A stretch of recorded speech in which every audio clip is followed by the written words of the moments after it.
Assalamu alaikum. We are from Team BEZOS and we are going to present you this topic, IP subnetting. First of all, what is an IP? An IP is a unique identifier. It has two parts, subnet and host. And an IP is a 32-bit address which is divided into 4 groups or octet. Now, the IP ranges. We know that IPs are divided into 5 classes. Class A IP addresses starts from 0 to 127.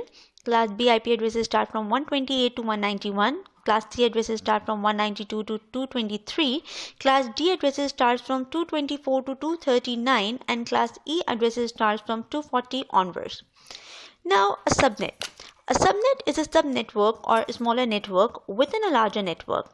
And a subnet mask is a 32-bit number that divides the IP address into network address and host address. Now we are going to demonstrate an example to you.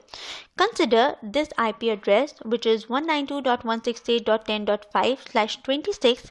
We have to subnet this address. First of all, we have to find out the subnet mask. In order to find out the subnet mask, what we have to do is, since we know that here /26 is given, so we are going to place 26 once and the remaining will be zeros. This forms a 32-bit address. So we are going to decode this binary number into decimal number, and this will give us the subnet mask. When we decode it, it will give us 255.255.255.192. Now, in order to find out the network IP, we know that it will be 192.168.10.0. This gives us the network IP. The first host IP is the very next IP of the network IP, which is 192.168.10.1. In order to define the last host IP, we should know what the number of hosts actually are. So in order to find out the number of hosts, what we have to do is we have to subtract 26 from 32, which is the total number of bits. This gives us 6. So we are going to raise 2 to the power 6 and subtract it from 2. We have subtracted 2 because 1 is reserved for the network IP and 1 is reserved for the broadcast IP. This gives us total 62 number of hosts.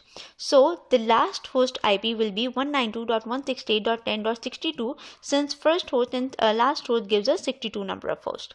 Now the broadcast IP is the very next IP of the last host, which is 10.63. Now, in order to find out how many number of subnets will be formed, what we have to do is we have to see that over here 2 bits have been borrowed from the host. So what we are going to do is we are going to do 2 to the power 2 is equals to 4. This gives us total number of subnets, which are 4. So total 4 number of subnets will be formed, and the next network will be 192.168.10.64, since this is the next address of the broadcast IP. So this was it for the IP subnetting. Thank you so much.